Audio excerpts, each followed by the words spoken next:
Did you know that for many solopreneurs, a simple lack of systems can hold back massive sales potential? Imagine working tirelessly, yet your sales keep just hitting a wall. Why does this happen?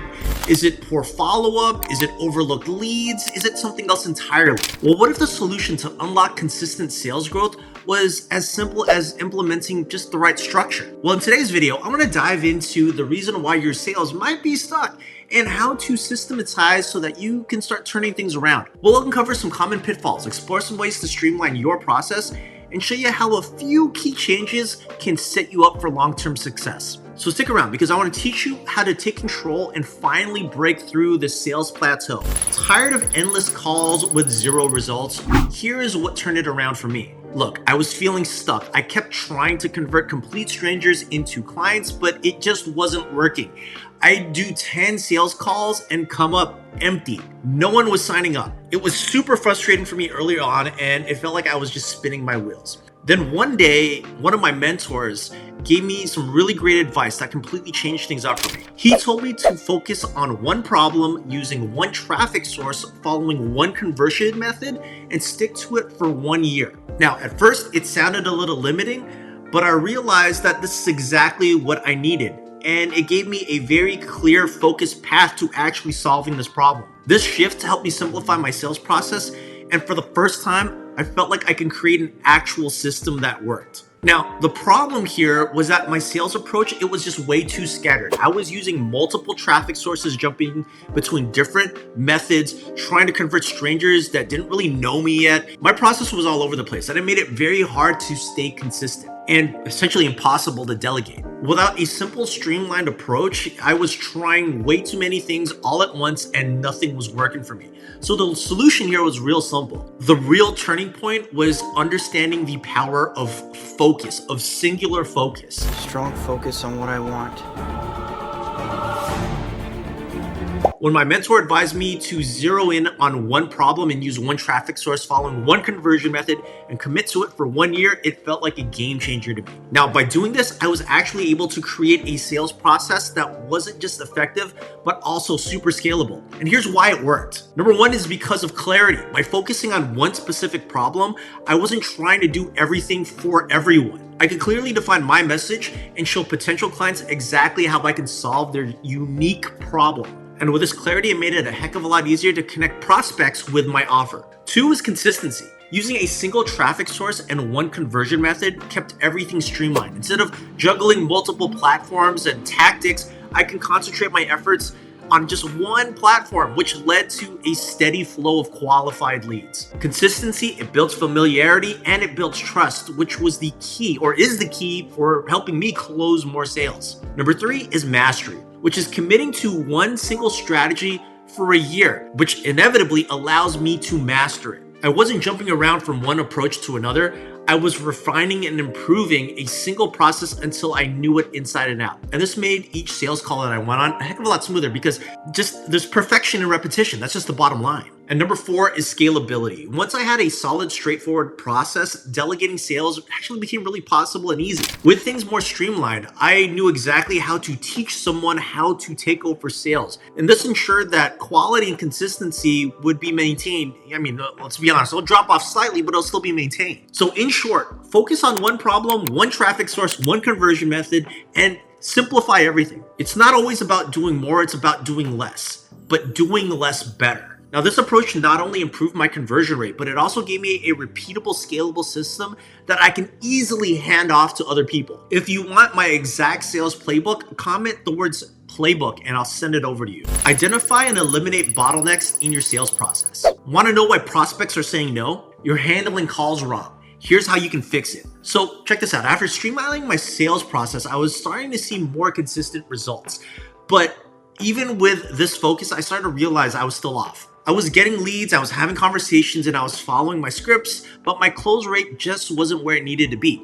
I was doing sales calls, I was only closing about 20% when I know that as the founder, I need to be closing at least at about 80% to really grow the business. Super frustrating. I felt like I was honestly doing everything right, but there was still something off. And that's when I realized that I had a bottleneck in my sales process. I needed to find out where things were getting stuck. Now, here was the big problem. Without tracking each stage of my process, I couldn't see exactly where potential clients were dropping off or why they were hesitating to sign up and work with me. I knew I had a solid process in place, but somewhere between generating the leads and closing the sales, there was this big gap. For example, if prospects keep saying, I don't have a budget, it meant that they likely weren't qualified to begin with, and they shouldn't have reached the actual sales call stage. Or if they weren't saying yes by the end of the call, I had to ask, was it my handling of the objections that came up during the sales call, or is my offer simply just not appealing enough? I had to dig into my numbers and eliminate any bottlenecks that I found. And here's how I did it. Step one is that I tracked every single step. I started tracking numbers at each stage of my process, from the first lead interaction to the final sales call. And by doing this, I could see exactly where things were slowing down. For example, if most people weren't converting at the end of my funnel, I'd know to review my approach in handling objections. Number two is to review the sales calls. I began listening to my sales calls to start looking for patterns. I know it's painful to listen to the tape, but it is super important if you want to get better. And what I found, I was struggling to handle certain objections. So if that was the case, I know that I needed to practice my objection handling. Listen, by reviewing my calls, it helped me see where I was losing potential customers and gave me some specific areas to work on. Number three, refine the offer. See, a strong offer can make all the difference. It's about 90% of the work. It needs to feel like a no-brainer to your potential client. When the offer is truly valuable, objections, they tend to disappear because the solution feels totally worth it. By strengthening my offer, I found that clients were more eager to say yes to me. So tracking and refining each part of my process helps me identify and remove any of these bottlenecks. Now, my close rate, definitely a lot higher, definitely closer to KPI, if not better. And that's because my sales calls feel a lot smoother because I know exactly where my bottlenecks are, where they're hiding, or my blind spots are. And now I don't really have to hesitate. I can actively, problem solve for them. Listen, by focusing on the data in your marketing and sales process and by constantly refining it, you will see results pretty instantaneously. Leverage your metrics to uncover hidden opportunities. Stop. If your close rate is stuck, it's time to dive into the data. Here's how. See, here's the thing though. I knew I was still missing something. I wasn't hitting the numbers that I knew were possible for me. I noticed that while leads were coming in and moving through the steps, the overall results were still unpredictable. It felt like we were leaving a bunch of potential clients on the table, and I, at the time, couldn't pinpoint why. That's when I took a closer look at my numbers and I saw the problem. I wasn't tracking my metrics consistently. You see, without actually knowing how many leads were moving from one stage to the next or how to qualify where they were, I was missing out on insights that could have made my progress a lot stronger. So the problem here was simple. Without monitoring each stage of my process, I couldn't see where things were falling short. I had leads coming in, but I couldn't tell which were truly ready to buy, which had a sense of urgency, and which needed a little bit more time to nurture, to get warmed up and eventually red hot and eventually willing to buy. And this lack of clarity made it easy to spend way too much time on leads that just weren't prepared to move forward, while potentially overlooking the ones that were actually ready to purchase now. Now, on top of this, without consistent data, it was hard to pinpoint why some calls weren't converting. So for example, if I wasn't closing enough sales, I couldn't tell if the issue was my sales approach, the quality of leads, or something else entirely. So the solution here, it was real simple. To find hidden opportunities, I started leveraging metrics at every single stage. And here's what made the difference. First, I would classify and prioritize the leads.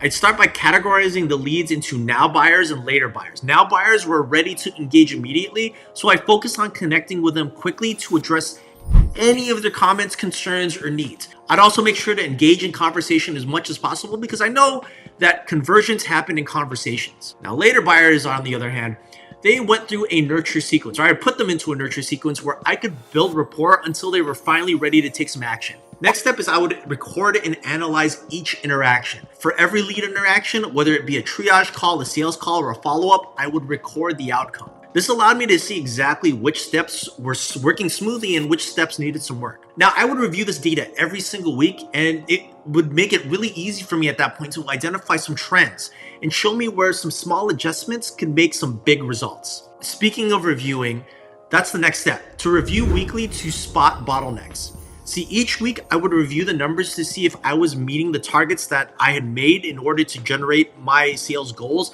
So that's looking at the numbers for my triage calls and my sales calls and the leads generated. Now, here's a little bit of a pro tip.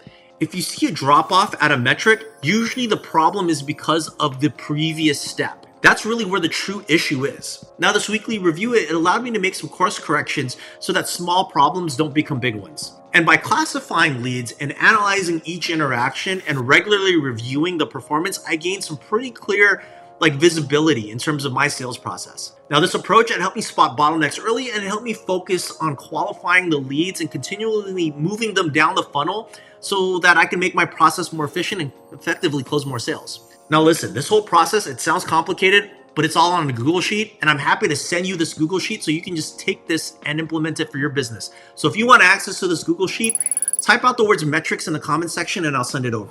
Build a scalable sales pipeline, systems to support long-term growth. Want a sales team that actually closes deals? Well, here's where to start. So quick story.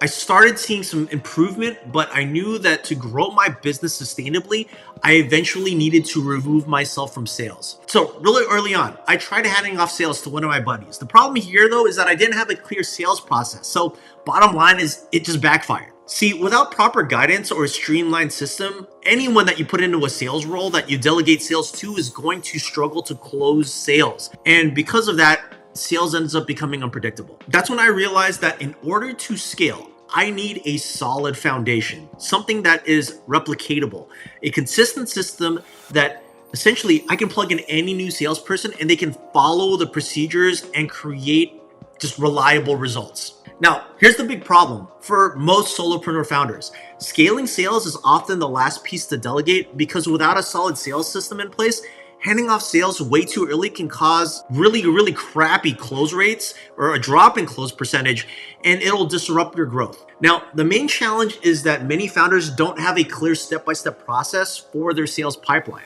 And without one, each salesperson that you bring on has to essentially figure all this stuff out on their own.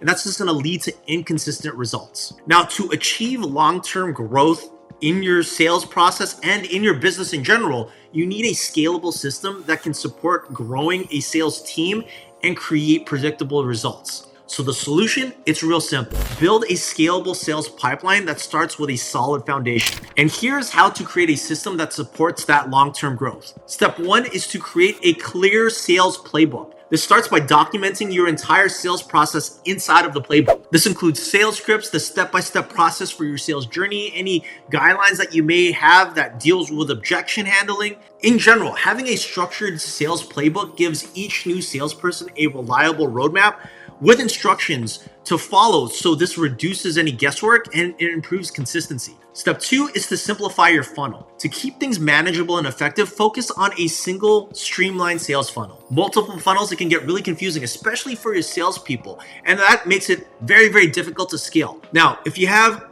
clear, focused steps within a simple funnel, the process for delegating sales actually becomes a lot easier. Step three is to set and track KPIs or key performance indicators. This means giving each salesperson a specific KPI. And this could be things like the number of appointments they set, the number of calls they make, or maybe the number of deals that they need to close. This makes it easy for them to track their progress and make sure that they're meeting their targets regularly. Having clear KPIs also helps your sales team understand their goals and stay motivated. The next step is to continue to provide ongoing training and support. And this means regularly training and checking in with your sales people to ensure that they're following the process and meeting their KPIs on a weekly basis.